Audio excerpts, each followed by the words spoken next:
Hi, I'm Nick from Death Cab for Cutie. I'd like to build a memorial to Jim Henson, the creator of the Muppets.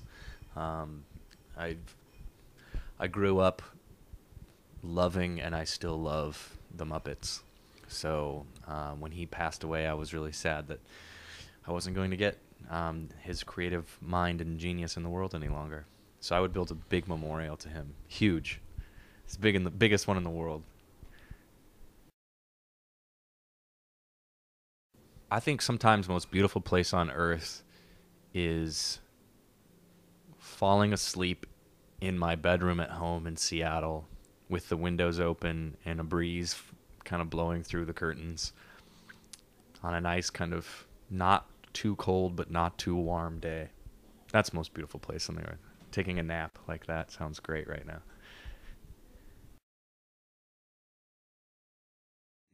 I find myself tearing up a lot to music by this band called Stars of the Lid.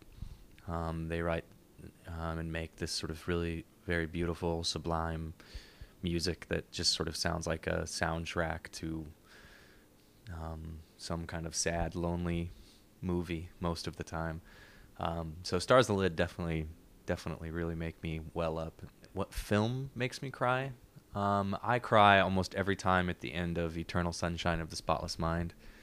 That moment when they both recognize that they're still flawed and yet it's still worth going through the love is just awesome every time. So yeah, that movie makes me cry pretty good. I laugh every time at the Big Lebowski, the movie. I think that's just the funniest movie ever made. I really wish I'd build a memorial to the Big Lebowski and their entire cast as well, next to the Jim Henson Memorial. It's that funny for me. I love that movie. And what song makes me laugh? Oh, Ludacris, the hip hop guy. He writes some really huge boasts, and they're always just super funny. Like the one that comes to mind is I brush my shoulder and pop my collar 'cause I'm worth a million gazillion fulfillion dollars. And I just think that's so fucking outrageous. I love it. I just totally love it. All right. Some kind of apparatus that you can put your arm under someone when you're sleeping with them and it won't go to sleep. That you'll be able to cuddle with someone and you could put your arm under their body or their head or something like that and you won't have to worry about moving it out of the way because your arm falls asleep. That's what I think someone should invent. I think it would bring the world closer. Loving relationships would be so much more pure. I think honestly, again, I'll come back to who I built a memorial for. My childhood hero was Jim Henson. I wanted to be a Muppeteer so bad. I thought he had it made. He could play with Muppets and be creative and sing and make films and have a TV show. And I really looked up to him. I thought I or Pee Wee Herman. I'll throw Pee Wee Herman out there as well. Pee Wee's Playhouse was a pretty amazing show because I always thought it would be great to live in a house that looked like Pee Wee's house. Um, I'm not even sure if you'd qualify them as men. I think they were superhuman, superpowers. Yeah, they were like superheroes to me. I am absolutely useless at giving a haircut. I can't cut people's hair. I would just, if you asked me to give you a haircut right now, I'd just mess it up so bad you'd be embarrassed and have to shave your head and you'd hate me and it would be terrible. So yeah, I'm useless at haircuts.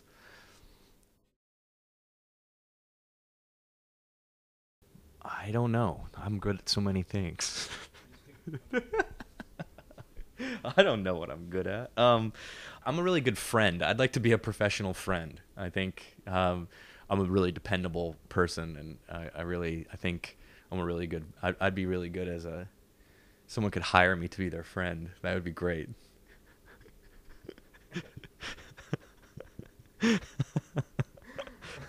I'm just coming off the top of my head. That sounds so rad to be a professional friend. Hi, I'm a professional friend. If you need a friend, go ahead and hire me. I'll be totally friends with you. It'd be amazing. All right, there it is. I just invented a new job. It's high time someone invented a job classification of professional friend. Well, I do know, but I'm not going to tell you. I can't tell you. I'm not going to tell you who I'm secretly in love with. It's my secret. I keep secrets as a good friend. I'm good at keeping secrets, and I'll keep my own secrets. So, like, who am I like really secretly in love with, or who do I have like a Hollywood crush on? Kate Winslet, big time. I think she's pretty awesome, but she's not who I'm secretly in love with. I'm secretly in love with somebody else who's not involved with any. She's not really famous or anything like that. It's just a person. Can't say it.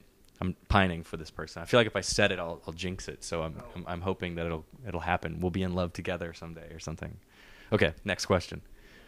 Thank you for the vote of confidence.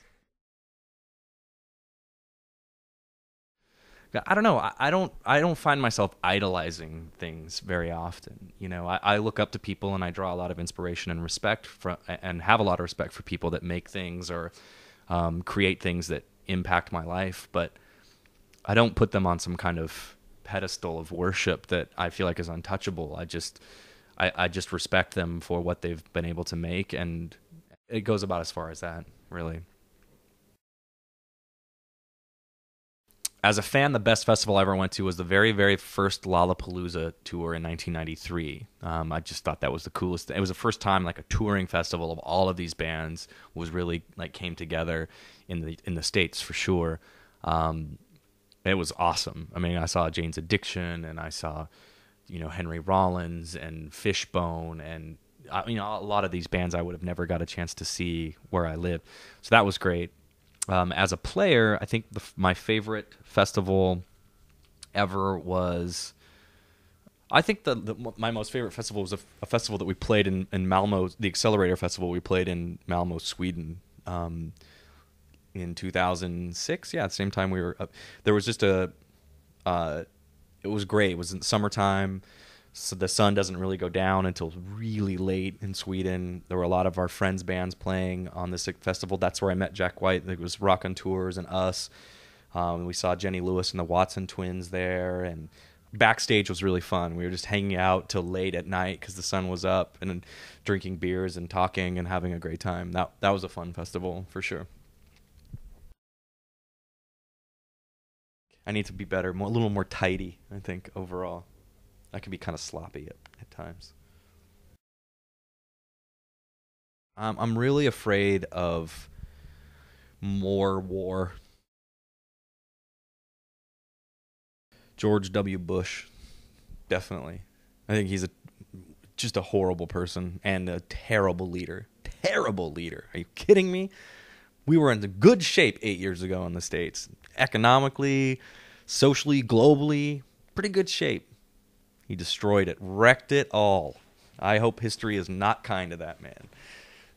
Yeah, he's a terrible loser. Oh, he's such a loser. Anyway, go ahead.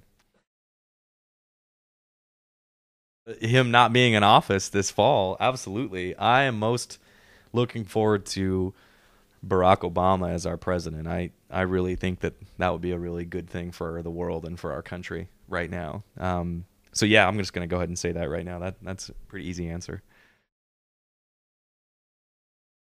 My favorite time of the day is just when the sun's going down, just at dusk. I think is a great time when things are kind of shifting from the busy day to a kind of a mellow night.